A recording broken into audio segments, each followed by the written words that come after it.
eu quero te convidar nesse momento para juntos adorarmos ao Senhor através dos nossos dízimos, através das nossas ofertas. Nessa hora aparece aí na sua tela os bancos em que a igreja tem as suas contas, e eu quero te convidar a fazer parte desse tempo que Deus tem derramado sobre a nossa igreja, a Igreja da Lagoinha. Deus colocou no coração do nosso pastor que a partir daqui, de Belo Horizonte, de tudo aquilo que Lagoinha tem sido, todos esses anos aqui em Belo Horizonte, que isso deveria se espalhar. Nós, como uma igreja local, deveríamos alargar as nossas tendas, sim, pela palavra do Senhor, levando aquilo que Deus tem nos dado aos 4 cantos da terra. E assim temos feito, meus irmãos. Estamos chegando não apenas aqui aos arredores da Igreja Batista da Lagoinha de Belo Horizonte, mas também estamos nos estendendo por toda Minas Gerais, por todo o Brasil e por todo o mundo, levando cada um desses ministérios, levando a palavra de Deus, levando homens e mulheres que amam ao Senhor para servir aquela cidade, para servir aquela nação. E através, meus irmãos, da nossa contribuição, através da nossa fidelidade nos dízimos, através da nossa generosidade nas ofertas, é aí que nós poderemos ver ainda mais, se estendendo e se estendendo e se estendendo, aquilo que Deus tem nos dado. E você pode fazer parte disso. Se esse desejo está no seu coração, faça isso agora mesmo, e eu quero abençoar a sua vida em nome de Jesus. Pai, eu quero abençoar e te louvar pela vida de cada um dos meus irmãos que com alegria ofertam ao Senhor, Deus, ofertam ao Senhor nessa casa, essa casa que tem sido uma terra fértil durante tantos anos, Pai. Deus, que o Senhor possa retribuir cada um dos meus irmãos com graça, com vida, Pai, em nome de Jesus, que possamos ver ainda mais a igreja se estendendo, Senhor, levando a Tua palavra, o Teu reino, aos 4 cantos dessa terra, que haja sempre a liberalidade no meu coração e no coração de cada um dos meus irmãos, em nome de Jesus. Amém e amém. Glória a Deus, graças a Deus. Como é bom adorarmos ao Senhor. Bom, eu quero continuar aquela mensagem que tivemos na semana passada sobre vitória nas guerras. Vitória nas guerras. Eu sei que muitos de nós temos enfrentado guerras, situações, desafios tão grandes. Mas como vimos na semana passada, é necessário combater o bom combate da fé. E para isso, o apóstolo Paulo nos deu as orientações, lá em Efésios capítulo 6, do versículos 10 ao 18, que eu quero ler mais uma vez com vocês. Diz assim: finalmente, fortaleçam-se no Senhor e no seu forte poder. Vistam toda a armadura de Deus para poderem ficar firmes contra as ciladas do diabo, pois a nossa luta não é contra os seres humanos, mas contra os poderes e autoridades, contra os dominadores deste mundo de trevas, contra as forças espirituais do mal nas regiões celestiais. Por isso, vistam toda a armadura de Deus, para que possam resistir no dia mau e permanecer inabaláveis, depois de terem feito tudo. Assim, mantenham-se firmes, cingindo-se com o cinto da verdade, vestindo a couraça da justiça, tendo os pés calçados com a prontidão do evangelho da paz. Além disso, usem o escudo da fé, com o qual vocês poderão apagar todas as setas inflamadas do maligno. Usem o capacete da salvação e a espada do Espírito, que é a palavra de Deus. Orem no Espírito em todas as ocasiões, com toda oração e súplica. Tendo isso em mente, estejam atentos e perseverem na oração por todos os santos. Paulo aqui está nos ensinando como que devemos combater esse bom combate. E vimos na semana passada que precisamos nos fortalecer no Senhor. Vimos na semana passada que para ter vitória nas guerras, temos que saber que não temos que lutar contra a carne, mas temos que lutar sim contra principados e potestades. Vimos que esses principados e potestades já foram derrotados por Cristo na cruz do Calvário, e que em Cristo temos uma posição estratégica e privilegiada nessa batalha. Lutamos das regiões celestiais em Cristo Jesus, acima de todo principado e potestade. Agora Paulo continua as suas orientações, e ele diz o seguinte para a gente: resistir no dia mau e estar firmes contra as astutas ciladas do inimigo. Temos uma posição privilegiada, mas, meus irmãos, algo que é extremamente importante para que tenhamos vitória nas guerras é saber resistir. Preste bastante atenção nisso. Você vê que em todo o texto, Paulo não dá muita ênfase à nossa estratégia de guerra, ele não dá muita ênfase à nossa força, ele não dá muita ênfase à nossa habilidade de conquista, de batalha, de vencer. Mas ele coloca o foco na resistência, ele coloca o foco na perseverança. Por quê? Porque nessa guerra espiritual, nós não vamos vencer, no sentido de que nós não vamos derrotar o inimigo já está derrotado por Jesus. Cristo, nós vimos na semana passada, já triunfou sobre os principados e potestades. Nós vamos vencer a guerra, o inimigo já está derrotado, nós vamos vencer aquela batalha, mas o inimigo já está derrotado, entenda isso, o inimigo já está derrotado. Se o inimigo já está derrotado, nós não temos que derrotar o inimigo de novo, nós temos que resistir o inimigo. Nós temos que permanecer no lugar que Cristo conquistou para nós. Essa é a nossa guerra. Esse é o bom combate da fé. Eu e você precisamos entender isso. Precisamos entender, porque senão nós nos veremos rodeados, e ludibriados, iludidos por Satanás, achando que a gente tem que derrotar ele, e ele vai fazer de tudo para que você perca tempo tentando derrotá-lo. Ele vai fazer de tudo para que você perca tempo tentando triunfar sobre ele na sua própria força. Só que essa não é a sua batalha, essa batalha é de Cristo, e Ele já guerreou essa guerra, Ele já triunfou sobre principados e potestades, Ele já derrotou Satanás e todos os seus demônios. Nós como igreja, nós precisamos, a nossa guerra não é derrotar Satanás, a nossa guerra é permanecer na posição de vitória que Cristo conquistou para nós. Veja que ele fala de resistência. Olha que interessante. Pega os textos do Novo Testamento que falam sobre a guerra espiritual. E você vai ver que todos eles dão uma ênfase na resistência. Dão ênfase em permanecer. Quando fala sobre a nossa atitude em relação a Satanás. Por exemplo, o texto lá de Tiago diz: sujeitai-vos, pois, a Deus, resisti ao diabo e ele fugirá de vós. Pedro diz que o diabo, nosso adversário, anda ao nosso derredor como um leão, buscando a quem possa tragar. E ele diz, ao qual vocês devem resistir firmes na fé. Veja que em todo momento que nós vemos da atitude da igreja, da atitude do Filho de Deus em relação a Satanás, ele fala de uma atitude de resistência. Entenda isso. Satanás, que é um inimigo derrotado, pode se levantar contra a sua vida, travando uma guerra, travando uma batalha contra você.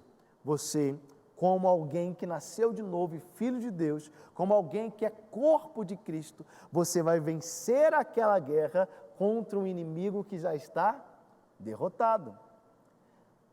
Normalmente, se você for estudar um pouquinho a respeito das guerras e dos exércitos, você vai ver que normalmente existem vários pelotões que são enviados para uma batalha.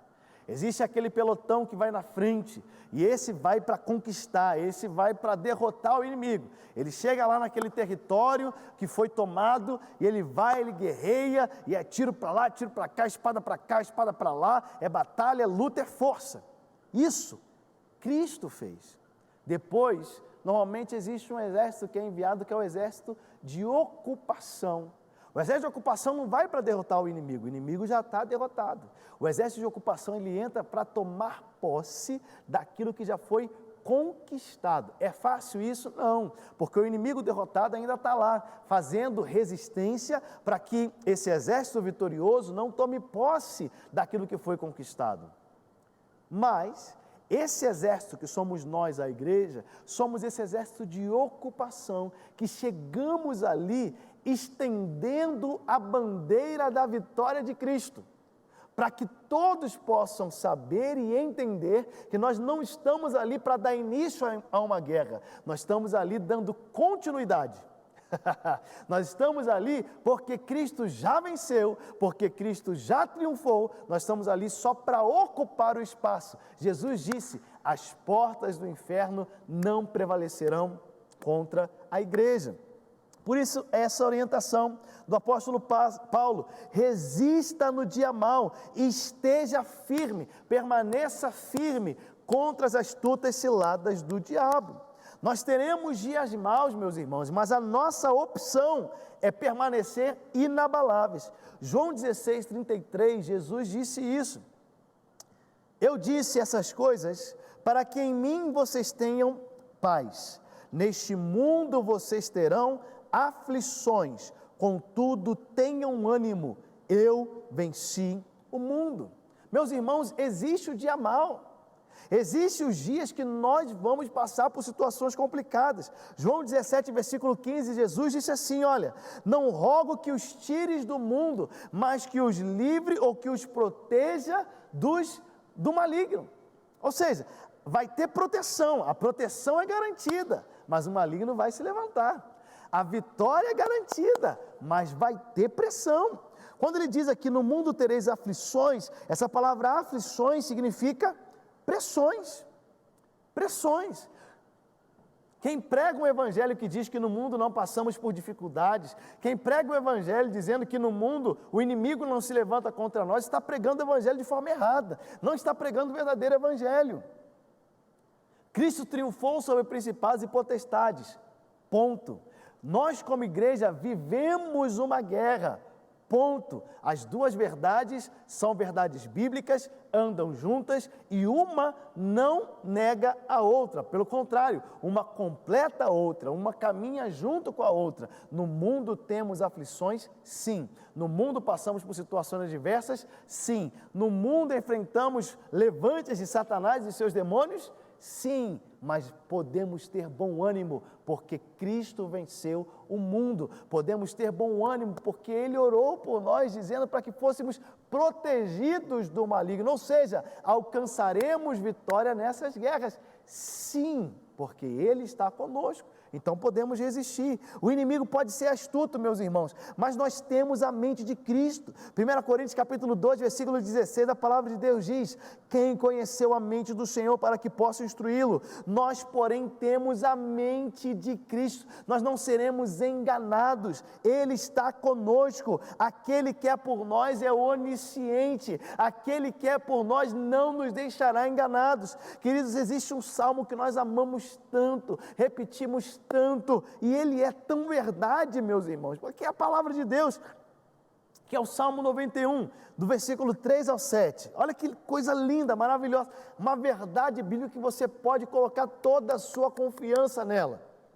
Salmos 91, do 3 ao 7 diz assim: Ele o livrará do laço do caçador e do veneno mortal. Ele o cobrirá com as suas penas e sob as suas asas você encontrará refúgio. A fidelidade dele será o seu escudo protetor. Você não temerá o pavor da noite, nem a flecha que voa de dia, nem a peste que se move sorrateira nas trevas, nem a praga que devasta ao meio-dia. 1000 poderão cair ao seu lado, 10.000 à sua direita, mas nada o atingirá. Aleluia! Ele sabe onde estão as ciladas, Ele sabe por onde o inimigo vai tentar nos atacar, Ele sabe onde tem ali eita glória, né? As ciladas de Satanás, Ele sabe. E a promessa dele para mim, a promessa dele para você, é que Ele vai nos livrar. Veja que aqui o texto não diz que nunca vai acontecer, o texto diz que vão acontecer. Tem o pavor, tem a mortandade, tem gente caindo à direita e à esquerda, mas presta atenção, ele está dizendo que pode ser o caos que for, pode ser a guerra que for, pode ser o inferno inteiro se levantando contra nós. Nós estamos em Cristo e podemos ter a certeza que Ele nos protegerá. Por isso, Não ceda às pressões de Satanás, não ceda às pressões do inimigo. Eu sei que você está na guerra, eu sei que você pode estar se sentindo fraco, não ceda a essas pressões, permaneça firme, resista firme ao diabo e ele fugirá de você. Resista firme. Como que você vai resistir?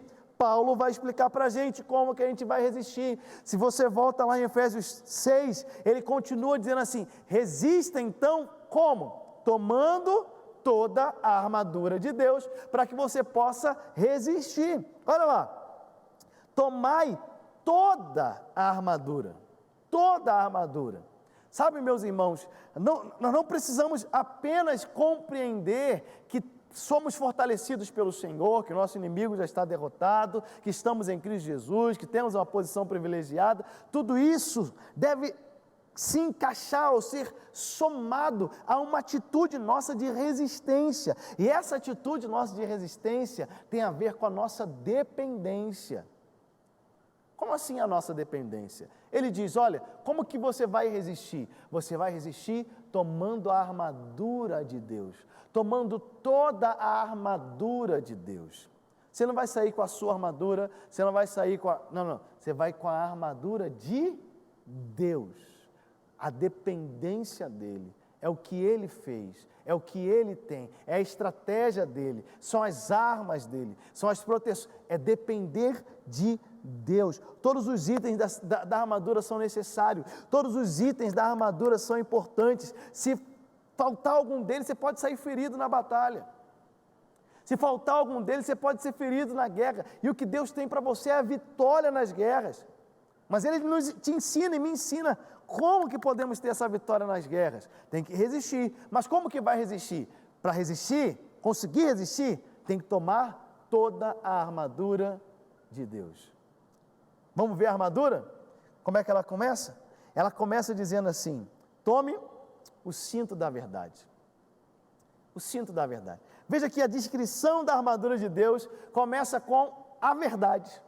E a verdade é comparada ao cinto, ao cinturão da armadura. A verdade deve estar no centro do nosso ser. Assim como o cinto pega o centro de toda a armadura, faz parte do centro de toda a armadura, assim também a verdade é o centro da vida do cristão. Meus irmãos, o Filho de Deus, ele deve ser verdadeiro, ele deve carregar a verdade. Por quê? Porque é o diabo que é mentiroso e o pai da mentira, mas o nosso Deus é o Deus da verdade. Olha isso.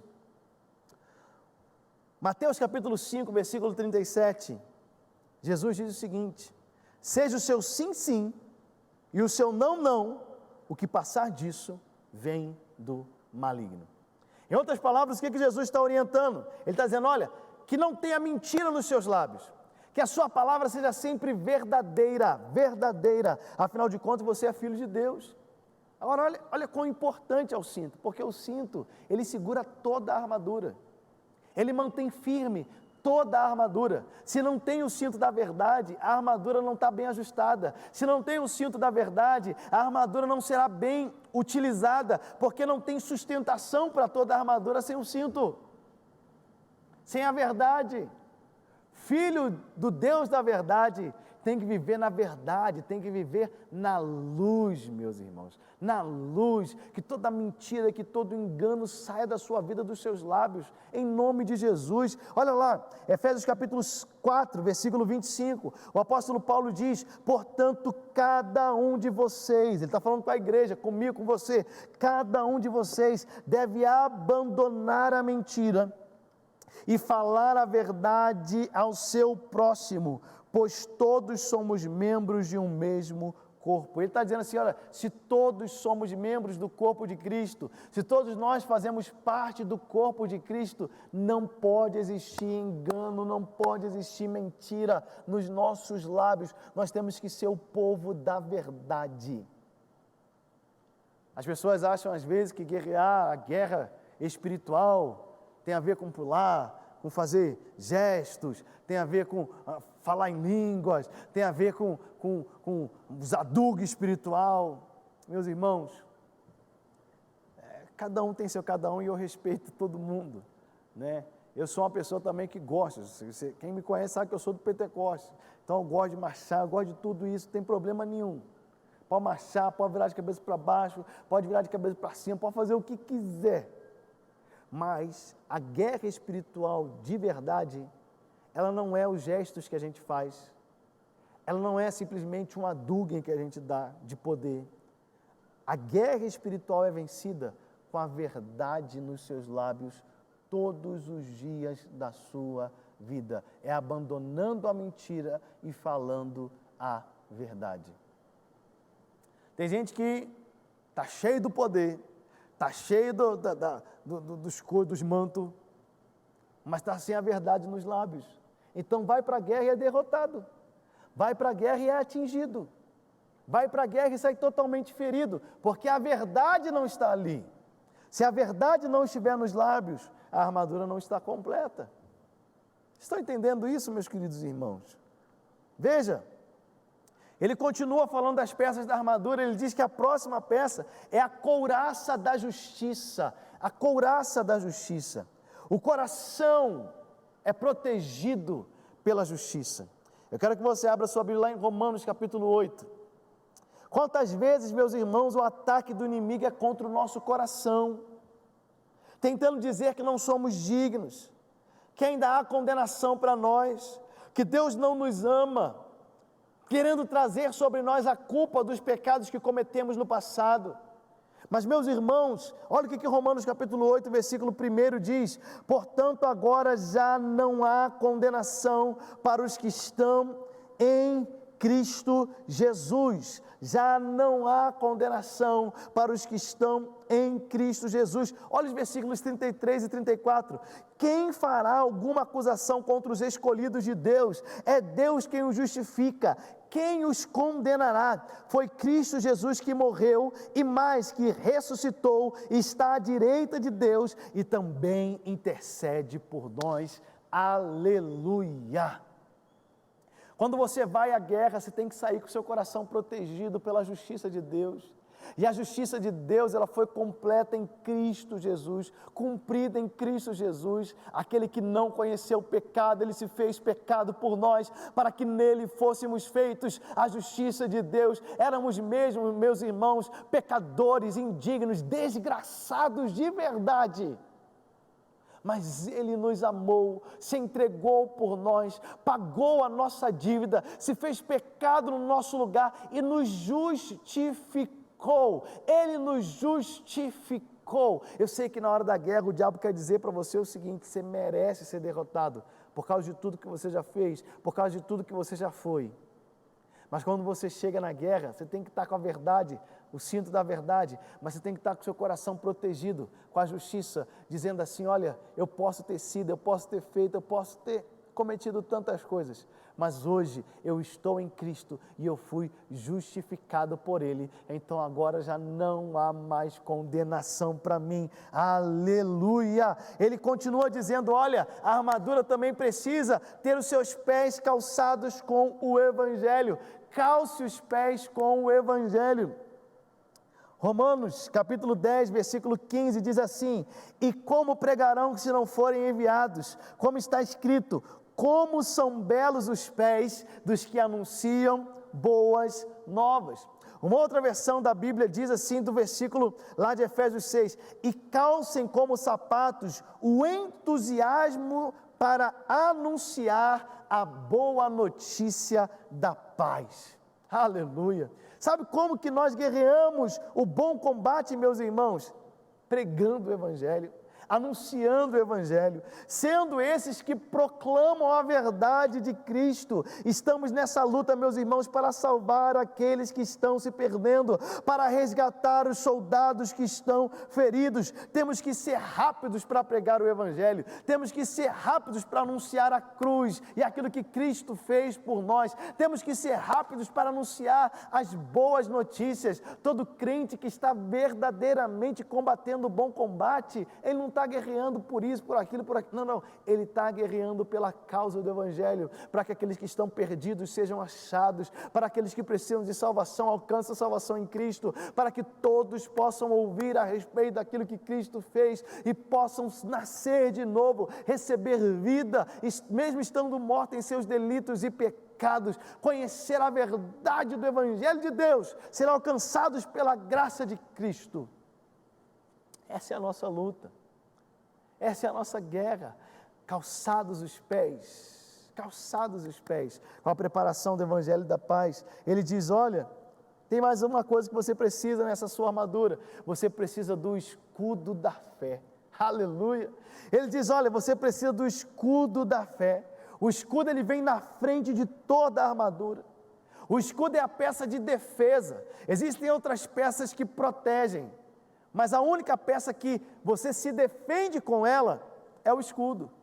O escudo é aquele que você levanta na hora que você está sendo atacado, é aquele que você se levanta para se defender contra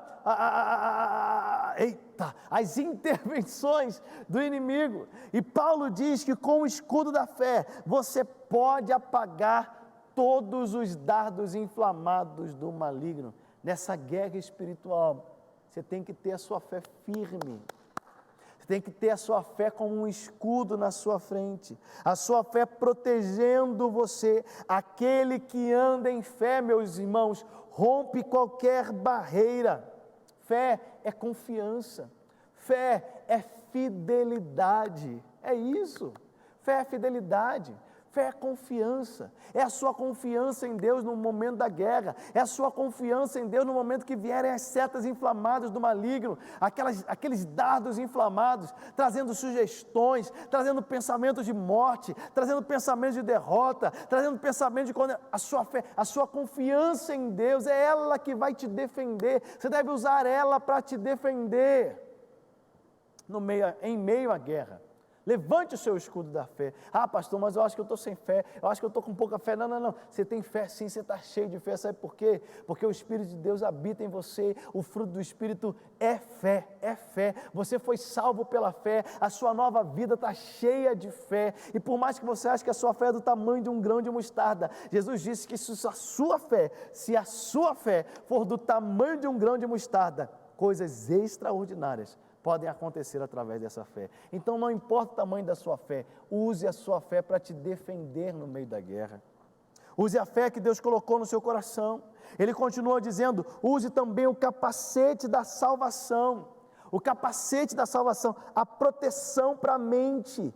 Você quer vencer, ter vitória nas guerras, a sua mente tem que estar protegida. Proteja a sua mente com a salvação. Romanos 12. Versículos 1 e 2, Paulo nos ensina a respeito disso. Portanto, irmãos, rogo pelas misericórdias de Deus, que se ofereça sacrifício vivo, santo e agradável a Deus, esse é o culto racional de vocês. Não se amoldem ao padrão deste mundo, mas transformem-se pela renovação da sua mente, para que sejam capazes de experimentar e comprovar a boa, agradável e perfeita vontade de Deus. Toda a batalha começa aqui, na mente. Se você for entrevistar ou conversar com um boxeador, com um lutador, você vai perceber isso. Ele vai te dizer isso. E muitas vezes a derrota, ela não aconteceu no ringue. A derrota aconteceu antes, aqui na cabeça, aqui na mente. Por isso que a sua mente tem que estar protegida com a salvação. Na sua mente você tem que ter uma mente sã, sabendo que você foi salvo. Uma mente salva, uma mente redimida. Colossenses capítulo 3 diz, buscai as coisas que são do alto, pensai nas coisas que são de cima, onde Cristo está assentado. Não deixar a sua mente se amoldar ao padrão desse mundo, mas renovar a sua mente pela palavra, pelos conceitos, pelos princípios da palavra de Deus. Uma mente saudável é extremamente importante e imprescindível para que você possa ter vitória na batalha espiritual. Olha isso, ele diz, tome também a espada do Espírito, que é a palavra de Deus. Olha aí, a sua arma, ela não está na sua mão. Olha que interessante isso. A arma que Deus manda você usar, ela não pode ser usada pelas suas mãos. A arma que Deus te dá é a palavra de Deus. E como que você pode usar a palavra de Deus? Só tem uma forma, nos seus lábios. Através dos seus lábios. Hebreus capítulo 4, versículos 12 e 13. Por que a palavra de Deus é essa espada? Olha o que a Bíblia diz: pois a palavra de Deus é viva e eficaz, e mais afiada que qualquer espada de 2 gumes, ela penetra até o ponto de dividir a alma e espírito, juntas e medulas, julga os pensamentos e intenções do coração. Nada em toda a criação está oculto aos olhos de Deus, tudo está descoberto e exposto diante dos olhos daquele a quem havemos de prestar contas. Salmos 149, versículos 4 e 6, a palavra de Deus diz: o Senhor agrada-se do seu povo, Ele coroa de vitória os oprimidos, regozijem-se os seus fiéis nessa glória, e em seu leito cantem alegremente, altos louvores estejam em seus lábios, e uma espada de 2 gumes em suas mãos. Aleluia! Glória a Deus! Queridos, a nossa guerra, a batalha, a vitória que você precisa nessa guerra, você tem que usar as armas de Deus. E a arma que Deus te dá não é para ficar aqui, ó. A arma que Deus te dá está aqui, ó. Está nos seus lábios, está nos seus lábios. A sua língua declarando a palavra do Senhor, dos seus lábios saindo a palavra, a proclamação da palavra de Deus. É assim que você terá a vitória nas suas guerras. Não é a sua habilidade, não é o seu... Não. É o quanto você conhece a palavra, é o quanto você deixou a palavra entrar no seu coração, é o quanto você permite que essa palavra flua através de você. A palavra de Deus é essa espada. O próprio Jesus, quando nós vemos no Apocalipse, em todos os momentos no Apocalipse que Jesus aparece com uma espada, a espada não está na mão dele. Olha isso. Apocalipse 1,16, tinha em sua mão direita 7 estrelas, e da sua boca saiu uma espada afiada de 2 gumes. Sua face era como o sol quando brilha em todo o seu fulgor. Apocalipse 2,16, olha aí, Apocalipse 2,16. Portanto, arrependam-se, se não virei em breve até você e lutarei com eles com a espada da minha boca. Apocalipse 19,15. De sua boca sai uma espada afiada, com a qual ferirá as nações. Ele as governará com cetro de ferro. Ele pisa o lagar do vinho do furor da ira do Deus Todo-Poderoso. Veja isso em todas as vezes no Apocalipse que aparece Jesus, a espada não está na mão dele, a espada está nos seus lábios. A armadura é de Deus, as armas são de Deus, e a arma de Deus é a palavra de Deus nos seus lábios. Você vencerá mais as suas guerras declarando a palavra do que fazendo qualquer outra coisa. E para finalizar, Paulo diz assim: orem em todo o tempo. Oração é o nosso dependenciômetro. A oração é que vai ditar o quanto nós dependemos de Deus. Quem muito ora, muito depende. Quem pouco ora, pouco depende. Paulo termina as suas instruções dizendo: orem em todo tempo no Espírito, em todas as ocasiões, com todo tipo de oração, perseverem na oração. Você terá vitória nas guerras, se você aprender a depender de Deus, usando as armaduras, aleluia, as armaduras dele, a armadura de Deus, permanecendo firme no dia mau, tomando toda a armadura dele, orando em todo o tempo. Irmãos, me entendam bem, eu não estou dizendo que você não pode marchar, eu não estou dizendo que você não pode fazer atos proféticos, eu não estou dizendo que você não pode tomar algumas atitudes, nada disso. Tudo isso pode fazer parte, mas tudo isso não é o essencial. O essencial é aquilo que a Bíblia diz. O essencial é como a palavra de Deus nos orienta a guerrear. E durante essas 2 mensagens, eu trouxe ao seu coração, aquilo que a Bíblia diz sobre como você tem que guerrear, sobre como que você deve resistir no dia mau, sobre como que você vai obter a vitória. Você pode marchar, pode fazer tudo, mas a verdade tem que estar nos seus lábios. Você pode marchar, você pode fazer tudo, mas a sua mente tem que estar limpa, não pode ter uma mente poluída, cheia de pecado, cheia disso, daquilo, não. Sua mente tem que estar pensando nas coisas que são do alto. Você pode guerrear, pode fazer o que você quiser, mas você tem que estar sempre em oração. Você tem que estar afiado com a palavra nos seus lábios. Você tem que estar com o seu coração protegido com a justiça de Deus. Você tem que estar com seus pés prontos para evangelizar, para pregar as boas novas. Você Está entendendo isso daqui, meus irmãos? Você tem que ter a sua fé pronta como um escudo para te proteger. Se nada disso estiver no lugar, não adianta nenhuma outra estratégia. Se não tiver aquilo que a Bíblia diz. Se não tiver aquilo que a palavra de Deus nos orienta. Por isso eu te convido hoje a ter vitória nas guerras, cumprindo aquilo que a Bíblia diz e experimentando toda a vontade de Deus para a sua casa, para a sua família. Eu sei que talvez você está na pior batalha de toda a sua história, mas ei, fique tranquilo, Deus é com você, Deus é por você, Ele te dá a vitória em meio a todas as guerras. Revista-se da armadura de Deus, que é o próprio Jesus. Revista-se de Cristo e seja vitorioso em cada uma das suas batalhas. Mas nessa hora, eu quero orar por você que talvez diz, Léo, eu não tenho como ter vitória porque eu estou distante de Jesus, eu estou distante de Cristo, eu nunca estive perto dele na verdade. Por isso eu quero orar por você nessa hora. Se você hoje diz assim, olha, eu quero Jesus, eu quero estar em Cristo, eu quero que Ele guerreie as minhas guerras, eu quero estar debaixo dessa paternidade de Deus para poder viver a verdade. Eu estou debaixo da paternidade de Satanás, eu estou vivendo a mentira e falando a mentira. Eu preciso estar debaixo da paternidade divina, do Deus da verdade. Se você quer entregar a sua vida a Ele, a gente quer orar por você. Por isso eu vou pedir para você ligar para esse número que aparece agora na sua tela. É o telefone da paz. Ligue agora para a gente, deixa a gente abençoar a sua vida, deixa a gente declarar sobre a sua vida uma nova história, um novo começo, o novo de Deus chegando para você. Você pode experimentar a vitória, não importa o quanto você já foi derrotado. No momento em que você entrega a sua vida a Jesus, você nasce de novo e você começa a experimentar a vitória de Deus na sua vida. Ligue para a gente, queremos abençoar a sua vida e declarar essa vitória sobre a sua história e sobre a sua família.